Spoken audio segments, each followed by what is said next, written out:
Assalamu alaikum everyone. I hope you are all doing well. Welcome to my channel Bibliophile Corner. आज मैं जिस novel के बारे में बात करने लगी हूँ वो मुझे पर्सनली बहुत अच्छी लगी थी, क्योंकि वो मेरी फ़र्स्ट इंग्लिश नावल थी जो कि मैंने पढ़ी थी, और अपनी लाइफ में पढ़े जाने वाली पहली बुक या पहला नावल जो होता है आपका, वो आप कभी नहीं भूलते, उसकी स्टोरी आप कभी नहीं भूलते। ये नावल मुझे इस वजह से भी काफ़ी अच्छी लगी थी कि इसमें सोशल इश्यूज़ को हाईलाइट किया गया था।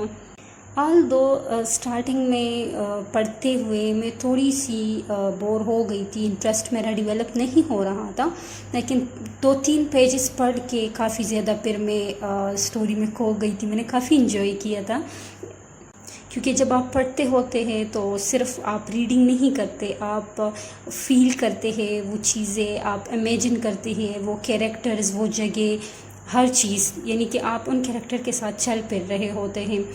तो ये मेरी ये वाली फीलिंग एक रीडर ही समझ सकता है। तो चलते हैं नावल की स्टोरी की तरफ। नावल का नाम है द डोरस्टेप्स गर्ल और इसकी राइटर है वैलेरी वुड, जो कि ब्रिटिश से बिलोंग करती है। ये स्टोरी बेसिकली 19th सेंचुरी की है और ये लंदन की ही स्टोरी है, और इसमें सोशल इश्यूज़ को हाईलाइट किया गया है, गुर्बत को, बेरोज़गारी को, इस तरह के इश्यूज़ को इसमें हाईलाइट किया गया है। ये 2 सहेलियों की कहानी है, जिनमें से एक का नाम रूबी और दूसरे का नाम ग्रेस होता है। ये दोनों स्लम्स में रहती है और दोनों की बचपन से ही दोस्ती होती है। दोनों एक दूसरे के अच्छे बुरे हालात में एक दूसरे का साथ देती रहती हैं। रूबी की जो मदर होती है वो ओपियम एडिक्ट होती है, और उसका एक भाई भी होता है, फ्रेडी। बाद में इसकी माँ इसके भाई को बेच देती है गुर्बत की वजह से। दूसरी तरफ ग्रेस अपने पेरेंट्स के साथ रह रही होती है, और ये दोनों जिस कॉटन मिल में काम करती है, तो इस कॉटन मिल के जो ऑनर होते हैं उनके 2 बेटे होते हैं, एडवर्ड न्यू मार्च और मार्टिन न्यू मार्च।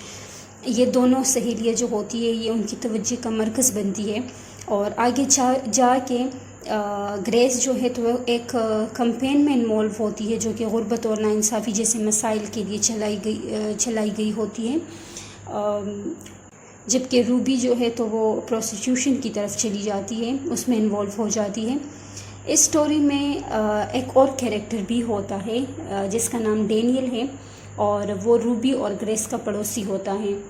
रूबी डैनियल को काफ़ी पसंद करती है, और ये स्टोरी इस तरह चल रही होती है। ये इन दोनों को काफ़ी मुश्किलात पेश आती है, इनकी ज़िंदगी बहुत ज़्यादा ख़राब हालात में और बहुत मतलब कि पसमानदा से घरों में और इस तरह के उसमें गुज़रती हैं। ऐसा टाइम भी आता है कि ये लोग को फाके करने पड़ते हैं, पानी के साथ ब्रेड खानी पड़ती है, इस तरह की सिचुएशंस होती है, इनको इस तरह की सिचुएशन फेस करनी पड़ती हैं। तो क्या ये दोनों अपनी लाइफ में कोई उम्मीद ढूंढ लेती है? क्या ग्रेस की चलाई गई कैंपेन जो है तो वो इसकी और इस जैसे बहुत से दूसरे लोग की मुश्किलात कम कर देती है? ये नावल पढ़ के आपको पता चलेगा कि क्या डैनियल जो होता है वो रूबी को कबूल कर लेता है, क्योंकि रूबी जो है तो वो प्रोस्टिट्यूशन यानी जिस्म फरोशी में इन्वॉल्व हो जाती है आगे, और एडवर्ड और मार्टिन का क्या किरदार होता है, क्योंकि वो इसके बड़े इम्पोर्टेंट कैरेक्टर है इस नावल के।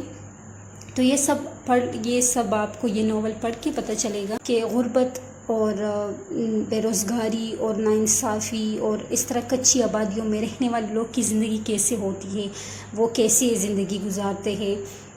लंदन या यूके या अमेरिका का नाम आते ही शायद बहुत सारे लोग के माइंड में बड़ी लग्जरी वाली लाइफ और इस तरह की आती है, लेकिन ऐसा नहीं होता। हर जगह पे अमीर गरीब सारे दोनों किस्म के लोग होते हैं। तो आप यकीनन इस स्टोरी को बहुत ज़्यादा एंजॉय करेंगे।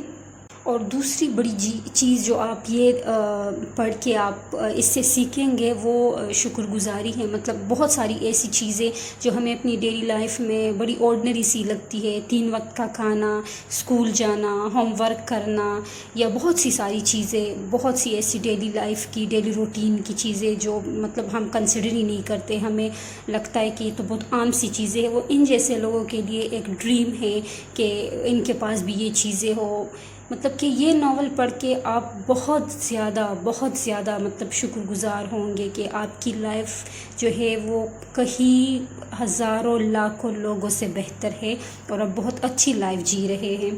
تو یہ مجھے اس وجہ سے بھی کافی زیادہ پسند آئی تھی یہ اسٹوری، تو آپ بھی ضرور یہ پڑھیں، آپ بھی بہت انجوائے کریں گے یہ۔ تو جی یہ تھی آج کی ریویو، کسی نئی اسٹوری کے ساتھ، نئے ناول کے ساتھ آپ سے پھر ملاقات ہوگی۔ ٹل دین کیپ ریڈنگ۔ اللہ حافظ۔